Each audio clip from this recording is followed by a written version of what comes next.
आप सभी को ईसु और रीहू की तरफ से राधे राधे। तो दोनों की दोनों हॉस्पिटल में जाके आ गई। जैसा कि मैं पिछले वाले व्लॉग में बताया था कि हमें इन दोनों को अचानक हॉस्पिटल में लेकर जाना पड़ा, और उसका कारण ये था कि जो रीहू है उसके पाँव यहाँ से अचानक नीले हो जाते थे और इसके हाथ यहाँ से अचानक नीले हो जाते थे। और फिर हमें डर लगा कि कहीं कोई दिक्कत ना हो जाए, इसलिए हम रीहू को हॉस्पिटल लेके गए। और ईसू को हम हॉस्पिटल इसलिए लेकर गए थे क्योंकि इसमें इसका जो सिर है ना, उसके पीछे की साइड रेड रेड हो जाता है, जिसको हमारी साइड भभूति बोलते हैं। वो प्रॉब्लम है इसके, तो उसको दिखाने के लिए, साथ ही साथ इसके टीका लगवाने के लिए फिर हम दोनों को हॉस्पिटल लेकर गए। और बच्चों का हॉस्पिटल था, आपने नाम सुना होगा, जेकिलोन हॉस्पिटल, वहाँ पर लेकर गए थे। जो दोनों की मैंने पर्ची बनवाई। रीहू, इसका वजन कितना है फिलहाल में? 6 किलो 700 ग्राम। रीहू का वजन 6 किलो 700 ग्राम है और ये 5.5 महीने की हो गई।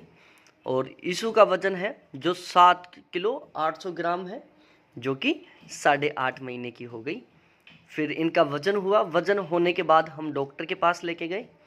देखो, डॉक्टर के पास जाने के बाद अपन लोग डरते हैं, अभी इनको पता नहीं। रीहू ज़्यादा हंसती नहीं है, लेकिन जैसे ही डॉक्टर ईसू को देखने के लिए ऐसे किया, ये हंसने लग गई। डॉक्टर इसको देखना बंद करके और वो भी इसके साथ खेलना शुरू कर दिया और वो भी हंसने लग गया। फिर वो भी हंस रहा था, ये भी हंस रहा था, दोनों मौज मस्ती करने लग गए।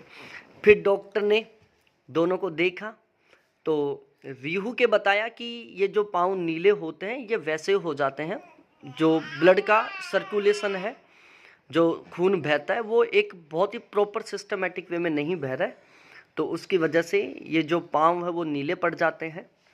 बाकी डरने की कोई बात नहीं है। और इनको उसने दवाई दे दी रीहू को। और यदि आपके भी बच्चों के इस तरीके से पाँव नीले हो जाते हैं तो एक बार डॉक्टर को ज़रूर दिखाओ, बाकी डरने वाली बात नहीं है। फिर हमने ईसू को दिखाया। ईसू के जो पीछे यहाँ पर जो रेड हो रहा है उसके लिए बोला कि ये नॉर्मल है, ये रहेगा ही इसके, बाकी वैसे डरने वाली बात नहीं है। साथ ही साथ ईसू के दांत नहीं आ रहे, तो हमने दांतों के लिए भी बोला, तो डॉक्टर बोला कि अभी थोड़ा वेट करो, 1 साल की होने दो, तब तक इसके दांत आ जाएंगे। बाकी दोनों के लिए उन्होंने विटामिन डी की और दवाई दे दी। और यदि आपके छोटे बच्चे हैं और आप उनको विटामिन डी की दवाई ज़रूर दिलाना, हर छोटे बच्चे को दिलानी चाहिए। हम ईसू और रीहू को नहीं दिला रहे थे, डॉक्टर ने हमें डांटा कि छोटे बच्चे हैं और इनको आप विटामिन डी की दवाई नहीं दिला रहे हो।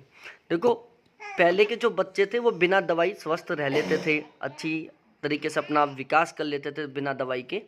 लेकिन आजकल का जो सिस्टम है वो बदल चुका है, आजकल खान पान चेंज हो चुका है, तो उसकी वजह से बच्चों को इस तरीके की दवाइयाँ दिलाना बहुत ज़्यादा ज़रूरी है। हाँ, यदि आपका बच्चा दिन में बाहर निकलता है, धूप लेता है, तो फिर उसको डी हार्मोन की दवाई लेने की ज़रूरत नहीं है। और यहाँ पर ईसू और रीहू दोनों बहुत ज़्यादा बाहर नहीं निकलती, इसलिए हमें इन्हें विटामिन डी की दवाई दिलानी पड़ी। अब देखो, ये दोनों मौज मस्ती कर रही हैं।